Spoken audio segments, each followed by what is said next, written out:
The fine said I had broken Section 12.4c. The current bylaws did not have a Section 12.4c. That was the whole problem. Not my camera. Not my attitude. Not whether the front of my townhouse looked neat enough for the kind of people who use the phrase community standards like it is a law degree. The problem was that my HOA had sent me a violation notice under a rule that did not exist in the document they told every homeowner to use. And by the time they realized I had checked the document, they had already sent the same notice to 8 other houses. My name is Claire. I was 36, I worked in insurance compliance, and I lived in a gated townhouse community outside Raleigh where the HOA loved forms more than facts. That last part matters. I was not the kind of homeowner who wanted to fight the board over every flower pot. I paid my dues on time. I kept my trash cans behind the fence. I read the emails no one else read because my job had trained me to treat small wording changes like small fires. 3 years before the violation notice, I installed a small doorbell camera and one narrow side yard camera above my garage light. I did not hide them. I did not drill holes in shared walls. I did exactly what our community rules said to do. At that time, any exterior device had to go through the Architectural Control Committee, which everyone called the ACC.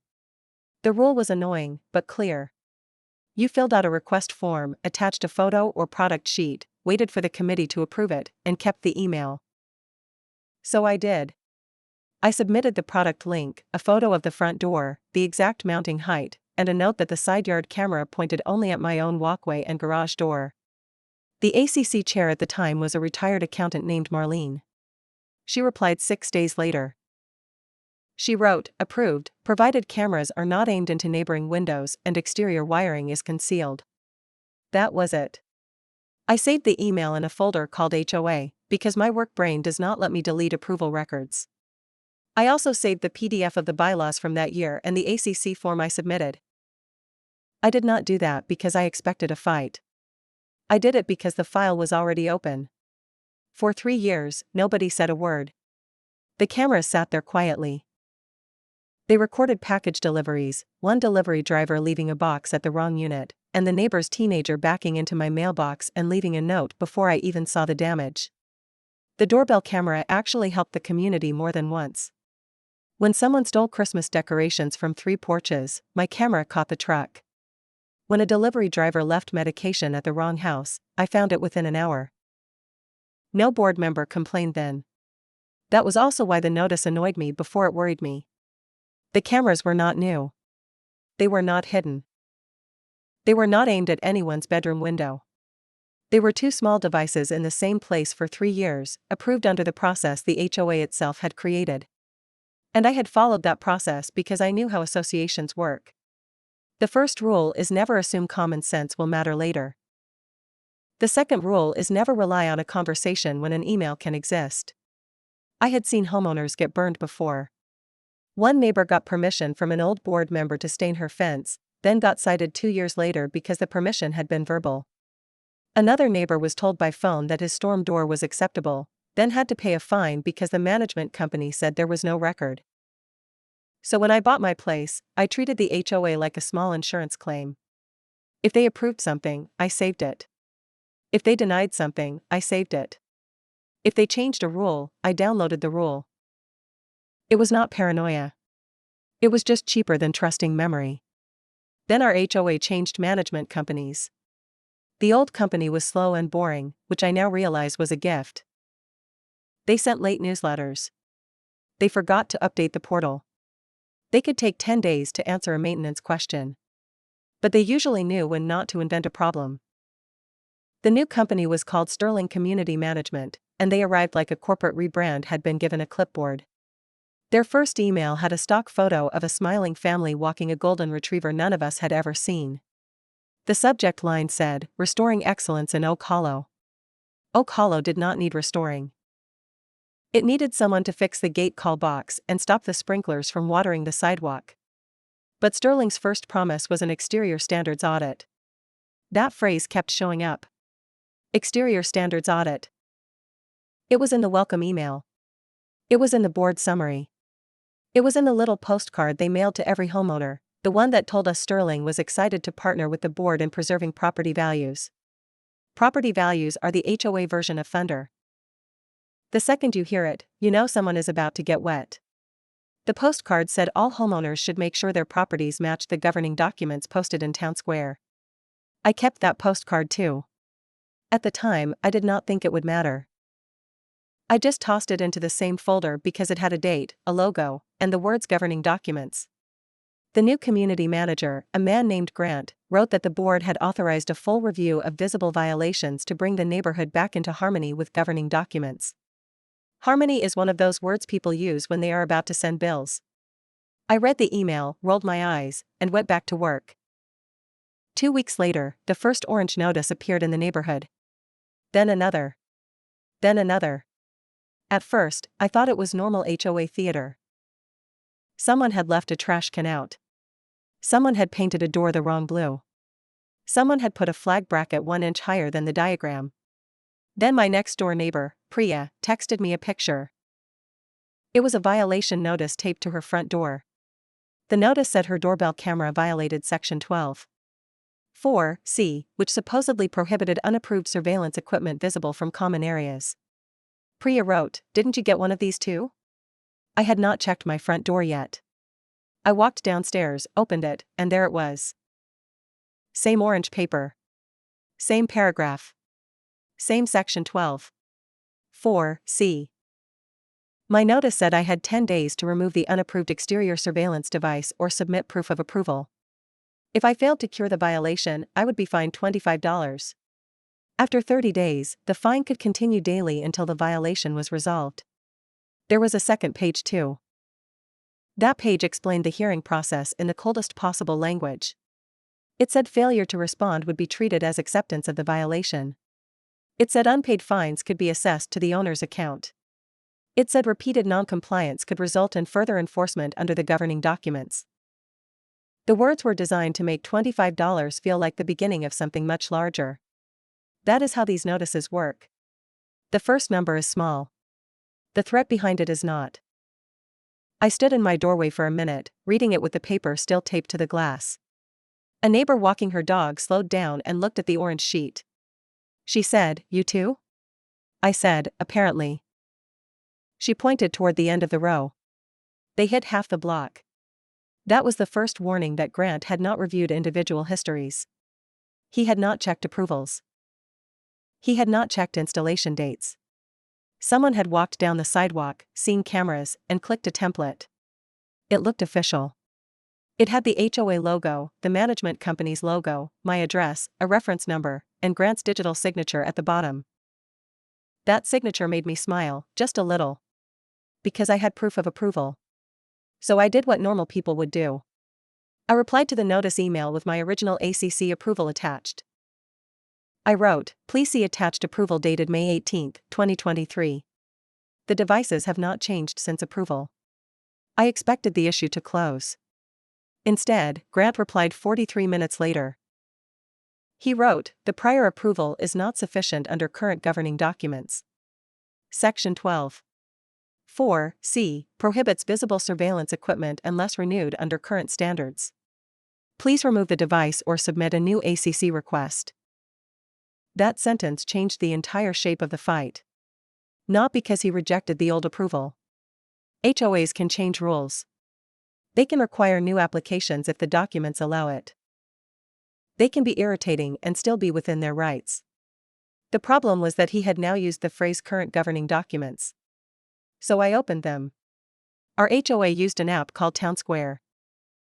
Sterling had told us in 3 separate emails that Town Square was now the official record portal for governing documents, account history, forms, and board notices. I logged in. I clicked Documents. I opened Governing Documents. I downloaded the file labeled Current Bylaws and Covenants. Then I searched for 12(4)(c). Nothing. I searched for Surveillance. Nothing. I searched for Camera. Nothing. I searched for Security. The only result was about gate access and common area lighting. Then I went to Section 12. Section 12 was about exterior appearance. It had rules for paint colors, storm doors, fences, satellite dishes, holiday decorations, signs, and temporary structures. There was a section 12. 4. There was a 12. 4a. There was a 12. 4b. There was number 12. 4c. The document went straight from 12.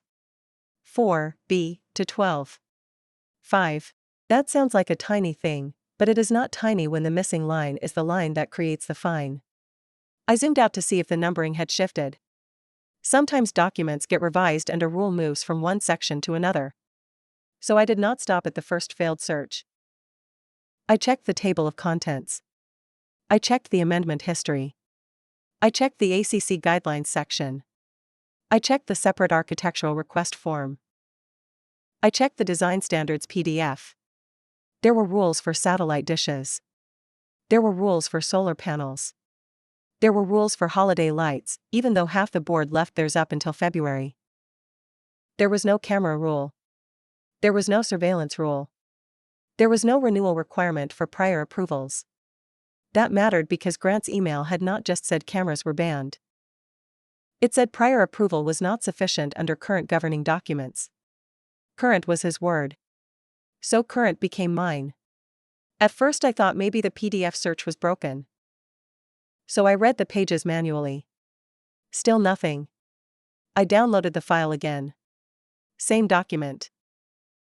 I tried the web version. Same result. Then I checked the footer. The file on Town Square was adopted January 14, 2024. That was after my cameras were installed, but before Sterling became our management company. So if there was a new rule, it should have been in that document. It was not. I wrote back to Grant. I kept it simple. Grant, I cannot locate section 12. 4c in the current bylaws and covenants posted in Town Square. Please send the current adopted document containing the camera restriction you cited, including the adoption date. I attached a screenshot of section 12. He did not answer that day. The next morning, he replied with a PDF attachment. The email said, "Please see attached." Cameras and other surveillance equipment are addressed in section 12. 4c. I opened the PDF. There it was. Section 12. 4c. A paragraph prohibiting exterior surveillance devices visible from common areas without renewed written approval from the ACC. It sounded exactly like the language in the violation notice. For about 10 seconds, I thought I had missed something. Then I looked at the footer. Draft Exterior Standards Addendum. Last modified, February 2021. The file name was worse. Archived_ACC_standards_training_copy. PDF training copy. Archived. Not adopted. Not current. Not even cleanly named as a governing document. I downloaded it. I saved the email. I saved the attachment. Then I opened the current bylaws again and compared the section numbers. The archived training copy had a section 12. 4c. The current adopted bylaws did not. That was when I stopped trying to explain the camera. I was done talking about the camera. From that point on, I talked only about the document. I replied, "Thank you." The attached file appears to be labeled as an archived training copy from 2021. It is not the current bylaws document posted in Town Square. Please provide the board-adopted version of this section, including meeting minutes or adoption record. Grant answered 20 minutes later. The restriction is valid. The board expects compliance. No attachment. No date. No minutes. Just confidence. That is the thing about confidence. It looks expensive until someone asks for the receipt.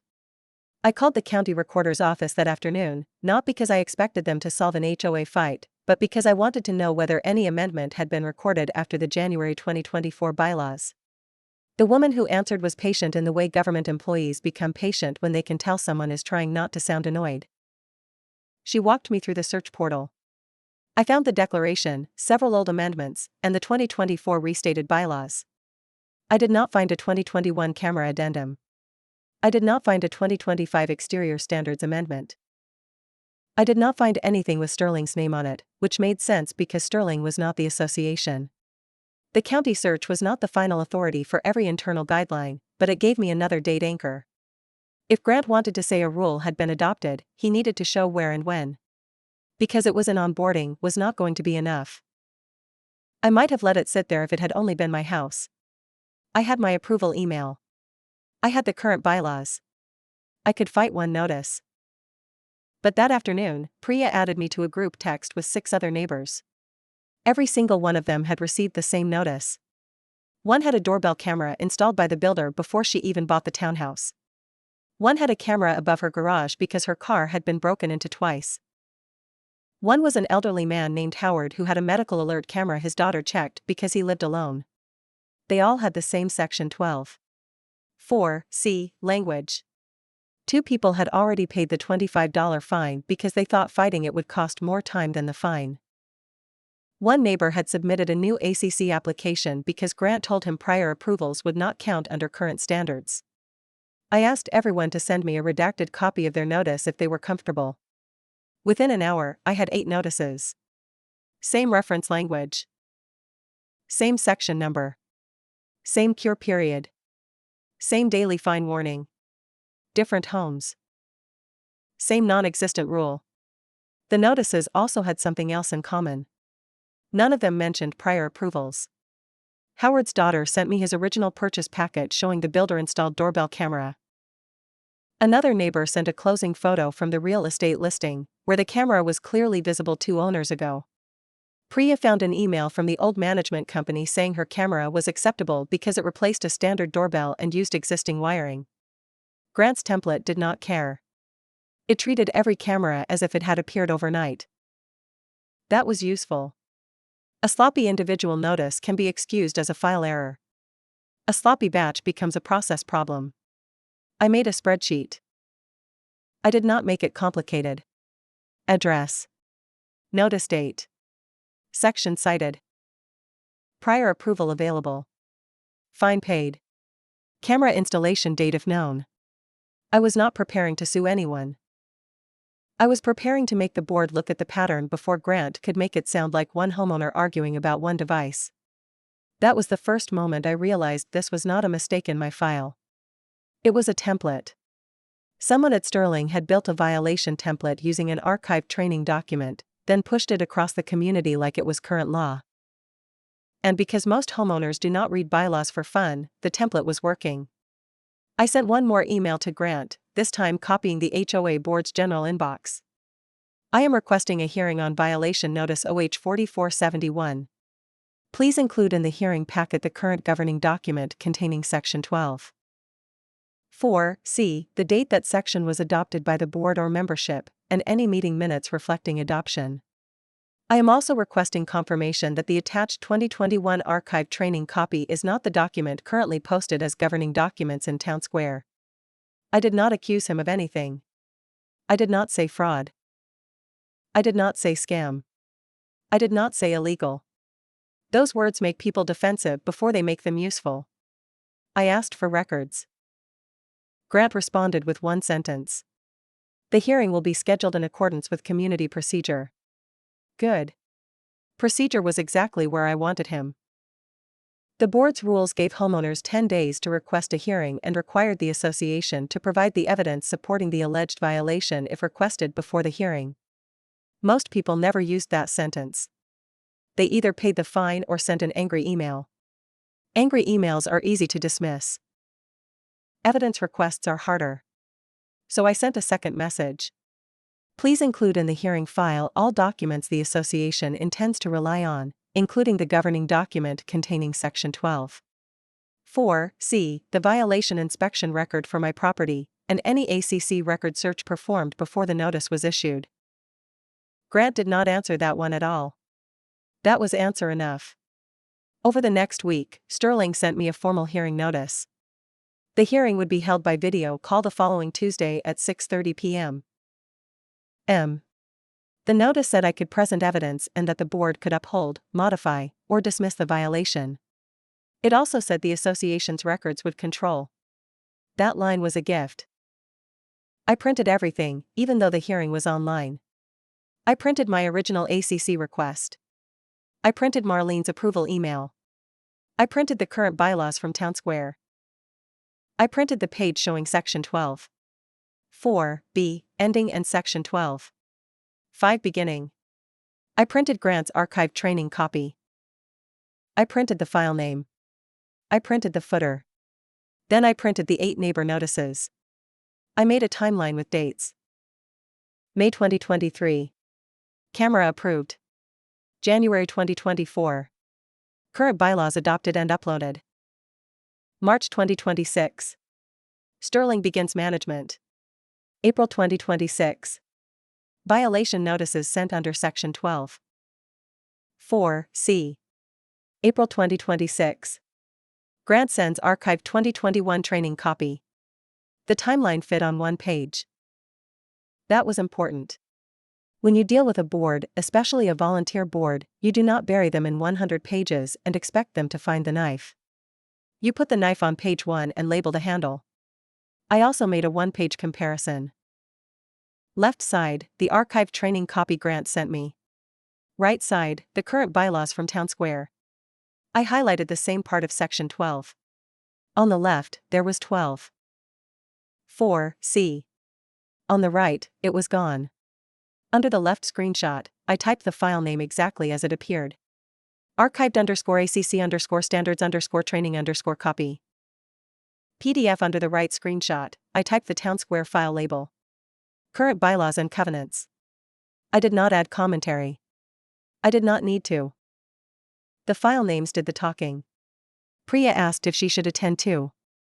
I told her yes, but not to argue about cameras. Only ask where the rule is, I said. She sent back, that feels too simple. It was simple. That was why it worked. The hearing started 6 minutes late because one board member could not get his microphone to turn on. There were 5 board members on the call, plus Grant. The board president was a woman named Denise. She had been president for less than a year, and to be fair, she seemed less aggressive than exhausted. Grant opened the hearing like he had done it 100 times. He said my property was in violation due to visible exterior surveillance equipment. He said the association had received complaints about inconsistent front elevations. He said Sterling was applying standards evenly across the community. Then he said the cited section is 12. 4c, which is included in the association's exterior standards. I watched Denise when he said it. She nodded at first. Not because she had verified it, I think, but because board members get used to management companies sounding certain. That is why management companies are hired. They are supposed to know the documents better than volunteers who have day jobs. That trust is useful when the manager is careful. It is dangerous when the manager confuses a training folder with authority. Denise asked me if I wanted to respond. I said, yes. I have only one issue for the board. I cannot locate Section 12. 4c in the current governing documents posted to Town Square. The file Sterling sent me is labeled as an archived training copy from 2021. I am asking the board to identify the current adopted document that contains the rule cited in my violation. Then I stopped talking. Silence is useful when the other side has to fill it with something. Grant filled it. He said, the exterior standard has been used by management for prior reviews. I said, that may be true. Is it in the current adopted governing documents? He said, it is part of the standards packet. I said, can you show us the current adopted packet with the adoption date? Denise looked down at her screen. Another board member, Paul, asked, Grant, is that the document in Town Square? Grant said, the Town Square document may not include every operational standard. That was a strange answer. I had the management transition email open in front of me. So I read the sentence back. Sterling's March 3 transition email says Town Square is the official record portal for governing documents, account history, forms, and board notices. If Section 12. 4c is not in Town Square, where is it officially stored? Grant's face changed. Not dramatically. He did not gasp or panic. This was not a movie. But he stopped looking bored. Denise asked him again, "Where is the adopted document?" Grant clicked around. We could hear his keyboard through the call. For almost a full minute, nobody spoke. During that minute, I did not help him. That sounds petty, but it was important. I already had the answer. I had the current document, the old file, the footer, and the file name. But if I explained it too quickly, Grant could treat it like my interpretation. I needed the board to watch him look for the rule and fail. So I sat still. Priya was on the call as an observer. I could see her little video square in the corner. She had one hand over her mouth. The silence did more work than any speech I could have given. Then he said, "It looks like the section appears in an older exterior standards file that was provided during management onboarding." I wrote that down. Older exterior standards file. Provided during management onboarding. Denise said, "Older as in current, or older as in prior?" Grant said, "I would need to verify." That was the moment the hearing stopped being about me. It became about Sterling. Paul asked, "Were other homeowners cited under this same section?" Grant said he would have to check. I said, "I have 8 redacted notices from other homeowners using the same language, if the board would like them." Denise closed her eyes for half a second. That was not victory. That was a volunteer realizing someone else's shortcut had just become her evening. She asked me to upload the documents to the hearing portal. I did. Then the board asked Grant to explain how the violation list had been generated. He said Sterling's inspector had walked the community and marked visible exterior issues. The notices were then matched to templates in the compliance system. Paul asked, "Who loaded the template?" Grant said, "Our office." Denise asked, "Using which document?" Grant said, "The onboarding packet." There it was. Not the current bylaws. Not a recorded amendment. Not minutes. An onboarding packet. The thing about an onboarding packet is that it can help a vendor learn a community. It cannot create a rule. It cannot charge money. It cannot override the document homeowners are told is official. I did not say any of that out loud. The board was saying it with their faces. Denise asked whether Sterling had checked the ACC history before issuing notices. Grant said the compliance inspection was based on visible conditions.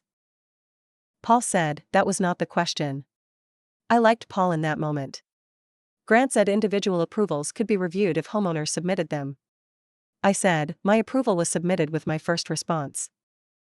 The notice still remained open. Denise looked at Grant again. He said, "The current standards require renewal." Paul said, "We are still trying to determine where that requirement is." That was the second time the room turned. Grant kept trying to use the rule as a conclusion. The board had finally realized the rule was the thing under review.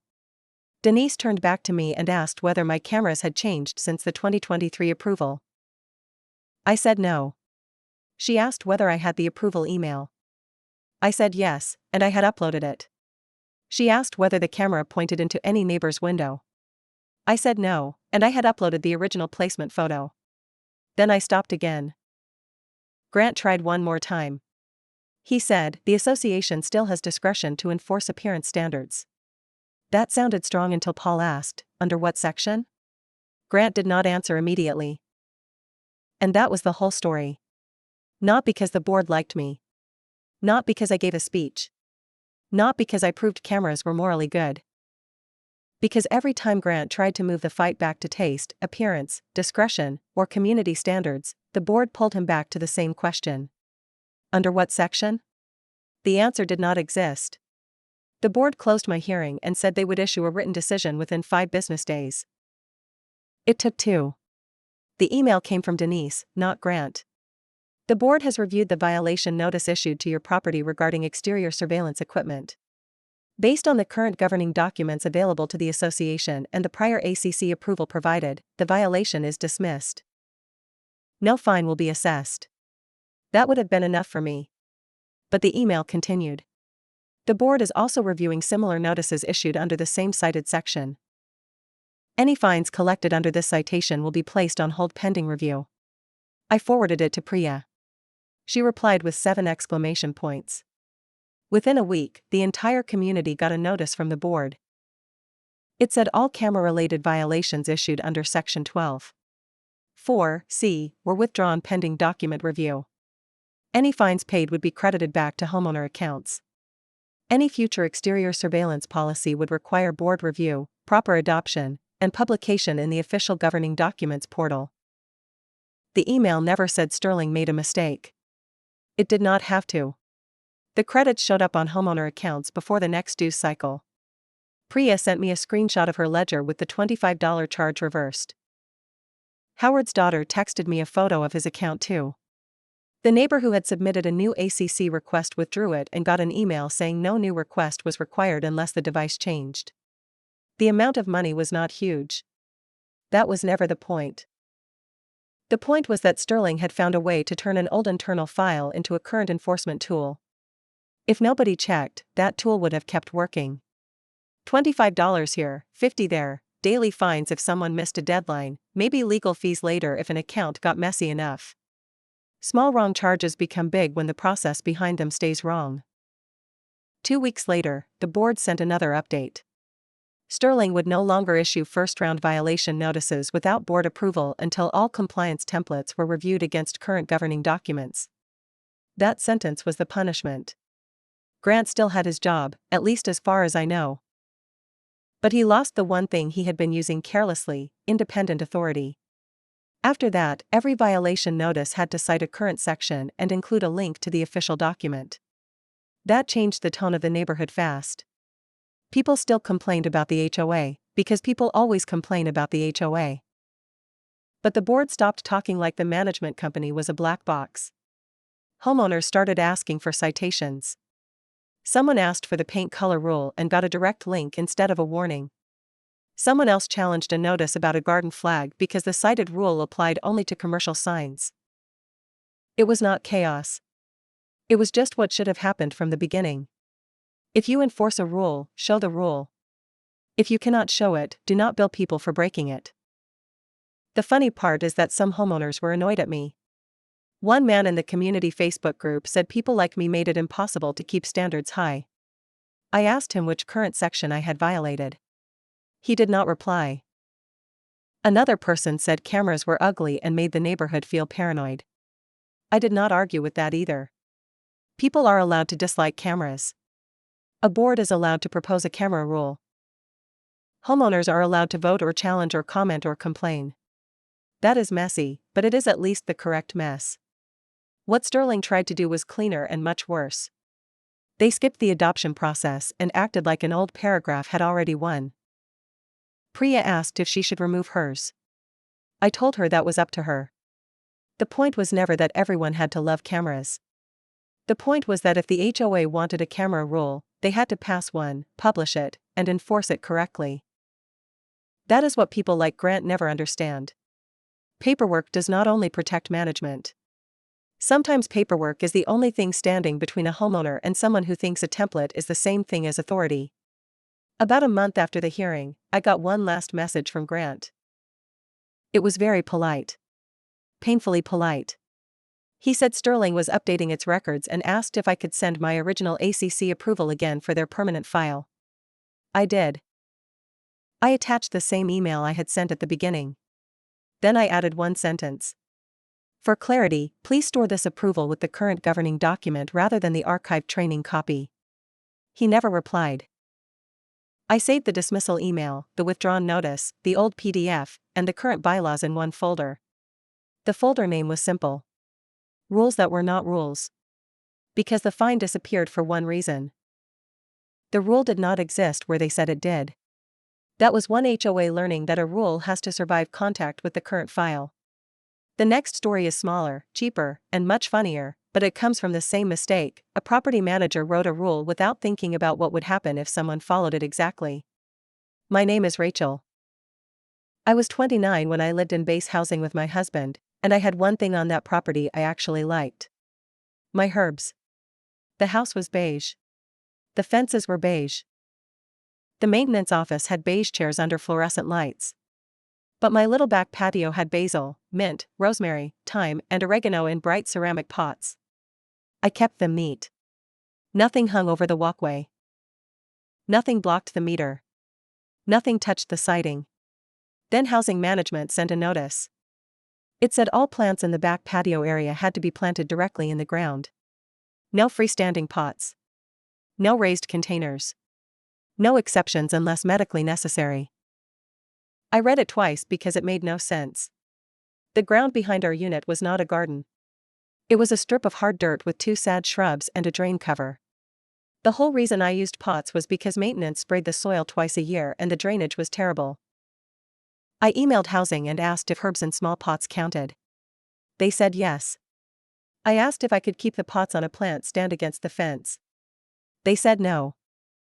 I asked if the requirement was truly that plants had to be in the ground. They replied, correct. Decorative plants must be planted in the ground or removed. That was the sentence. Correct. Planted in the ground. Or removed. I removed the basil because it was not worth the fight. I gave the rosemary to a neighbor. I kept thinking they would clarify the rule, because anyone who has grown herbs knows that some plants should not be given open ground unless you want them to become a long-term relationship. Especially oregano. Oregano is not a plant you place in dirt. Oregano is a decision you make for the next person. So I printed the notice. I printed the email where they confirmed the rule. Then I planted the oregano directly into the ground, exactly where they told me decorative plants were allowed. I watered it. It thrived. A month later, it had spread past the little border. 2 months later, it looked like it had signed a lease. By the end of summer, it had moved under the fence line and started appearing in places I had not planted it. Housing sent a maintenance worker to ask what it was. I said, oregano. He said, can you put it back in the pot? I said, I was told pots were not allowed. He laughed because he understood immediately. Management did not laugh. They sent a notice saying residents were responsible for maintaining planted areas. I sent back their earlier email saying decorative plants had to be in the ground. I also sent photos showing that I had maintained my side by trimming it weekly. Then my husband got new orders, and we moved. At the move-out inspection, the housing representative stared at the oregano like it had personally offended him. He said, this is going to be hard to remove. I said, I know. He said, you planted it? I said, after your office told me all plants had to be planted in the ground. Then I showed him the email. He read it, made a face, and wrote nothing on the damage line. 3 months later, a friend who still lived there sent me a picture. The oregano was back. Maintenance had ripped it out. It returned anyway. It came up around the shrubs, along the fence, and near the drain cover. The next tenant apparently used some of it in spaghetti sauce. Housing quietly changed the rule the next spring. The new notice said potted plants were allowed if they were neat, portable, and did not block access. That was all they had needed to say the first time. I did not destroy anything. I did not spray anything. I did not sneak around at night with seeds in my pocket. I followed the rule they wrote. Some rules vanish when you open the current file. Some rules stay in the ground.